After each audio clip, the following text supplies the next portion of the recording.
So, The Promised Neverland. 181. Number A.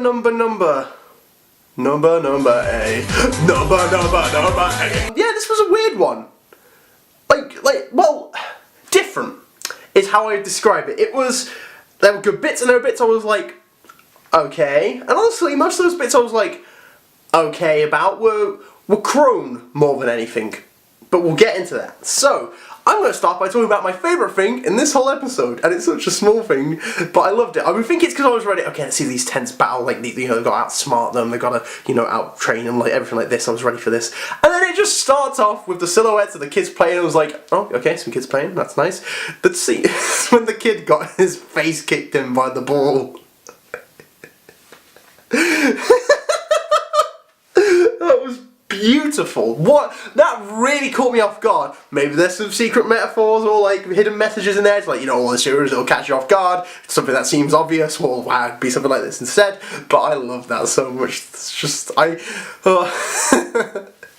is the best bit of the entire episode. As it starts, really, I suppose the main thing that I liked about this episode was learning about kind of the outer world and kind of the relationship.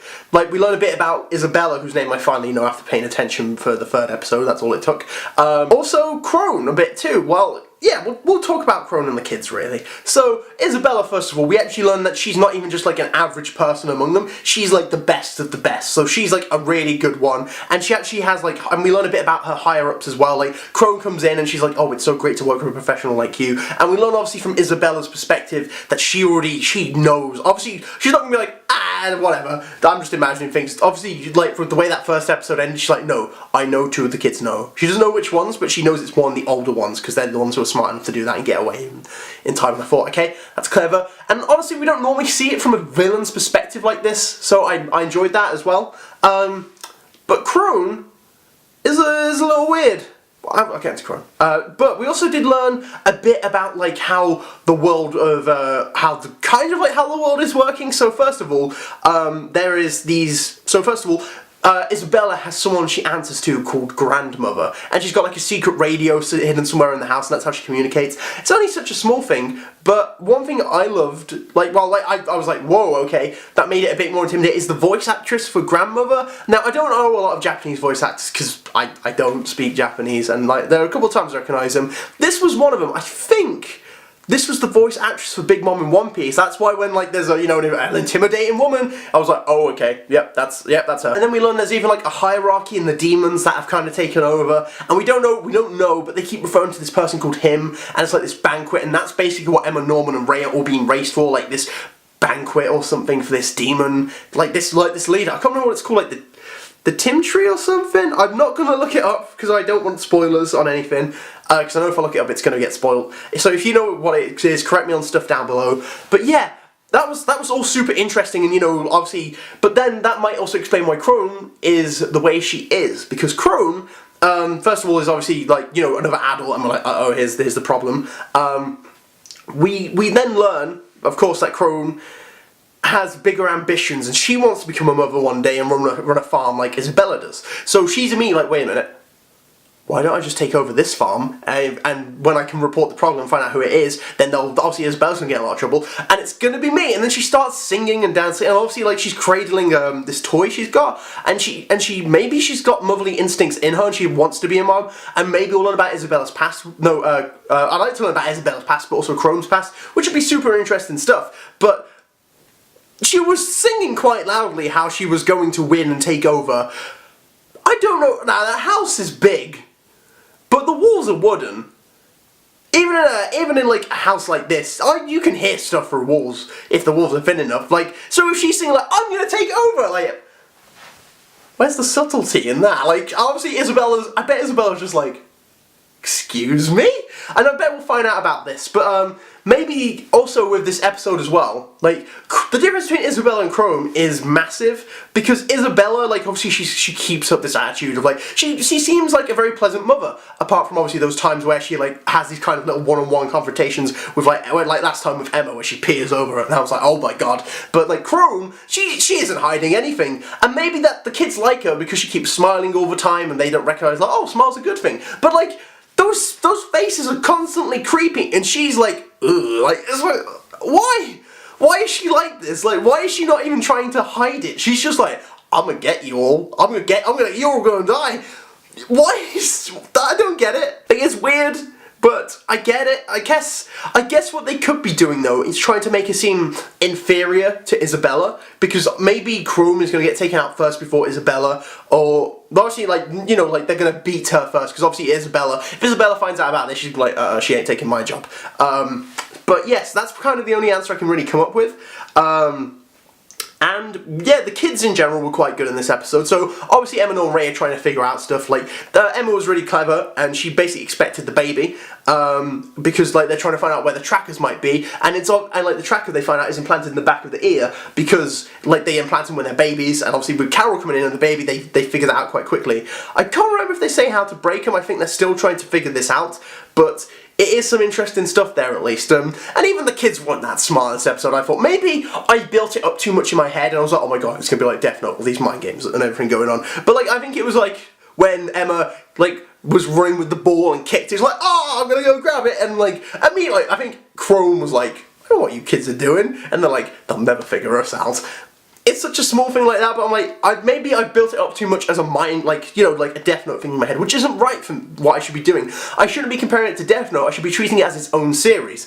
I think it was just the idea of like maybe some more brains involved, kind of was like, oh my god, it's like Death Note, but I should stop that. Any case, one thing I do really like about this episode is they start training the kids up too. And like they're doing it in such a nonchalant way, like, well, let's play tag with them a lot. If we play tag with them a lot, we can build up their stamina and their training and good ways to hide and things like that. And I was like, that's brilliant. That's actually really clever. One bit I did really like is obviously you got Emma running and then a bunch of kids, and then not everyone could do it, so it's not as if like all the kids are instantly good. It's like I was thinking like, I'll make a man out of you moments. It was that. I bet you could sing that up kind of well. And then like Ray's teaching them like how to hide it, but like that bit before, the kids run over, like, and half of them end up jumping in the water, and then just like some of the smaller kids just like, I'm gonna walk across the log. Small stuff like that I like, because it shows not everyone's ready, but they're getting them ready to that stage. But then obviously it's about like teaching, like they're teaching the basics, but they have to go beyond that. So it's like the old like the things about hiding, so like fake footsteps and things like that. But also, you know, these people who have been raising you, especially Isabella, they know about your habits. They know the kind of person you are. They can use that to figure out where you are through that, because that's how Norman found them, and that's how they'll find them too. So also the game of tag at the end was good because it showed us what Crone is like, and this is probably what is so dangerous about Crone, is Crone is like a gorilla. Like, she's big, she's fast, and she's strong. Like, I thought she was alright, because obviously, first of all, she's smart as well. Like, for the little kids, she catches them off guard by giving them, like, little, like, decorated leaves, and then all the kids meet up and like, whoa, what's this? And then immediately she, like, gets them all at once, and I was like, okay, that's clever. Fair enough. And then there's obviously a lot of small stuff like that. Meanwhile, obviously, like, there are some bigger things. Like, the biggest thing that shocked me throughout this entire episode was when that kid was hiding in the tree, and Crone, like, tears a chunk of the tree off, like, got ya!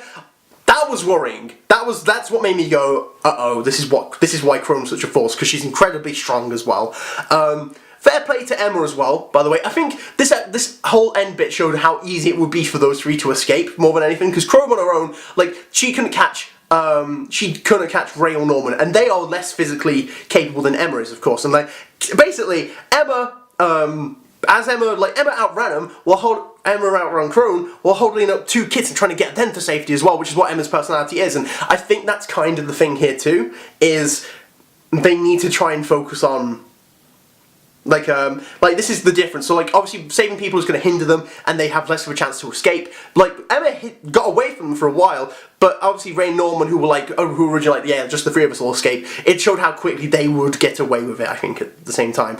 Also, there is that concerning moment, I don't think it's true, where like, obviously, Emma's hiding in the camp. Emma's hiding in like rocks and like in the quarry bit and stuff, and then Crone is like, oh, if you were there on the night of the incident, don't worry, I'm on your side.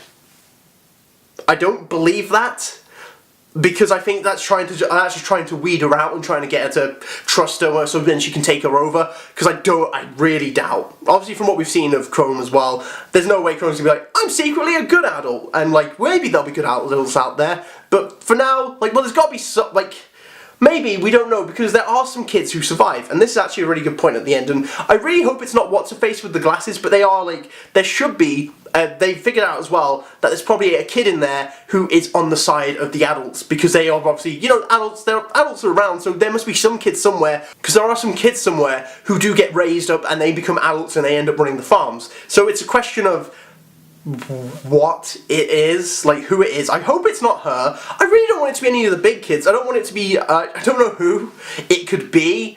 I mean, it makes sense to be one of the bigger kids because they're the smarter ones, so obviously the girl with the glasses and Donnie, I think his name was, or Don, the other guy. I can't remember his name, but that's the only other guy I think it could be. It might be one of the smaller kids, but I doubt it. I really do. I think it's got to be someone with a bit of brain behind them already, and they were shown to be pretty smart. Not as smart as Emma, Norman and Ray. I really do doubt it's any of the three. I doubt so much it's any of them, but I suppose it could be. I don't want it to be though. I want those three to still be okay. Yeah. Anything else I missed? Not really. I think there was a lot going on in this episode. That wasn't bad. But like, I'm a bit confused about Crone. Maybe just because this is how the story is going to be, and I built it up too much, like, oh, mind games and puzzles and mind battles and stuff, because that's how I thought they built it over, like chess and strategy, like those kinds of things they focused on in the first episode. But maybe I'm just wrong and I'm not paying attention correctly. But yeah, like, it was different but not bad. But that's, yeah, overall I think it's decent. It's a decent third episode.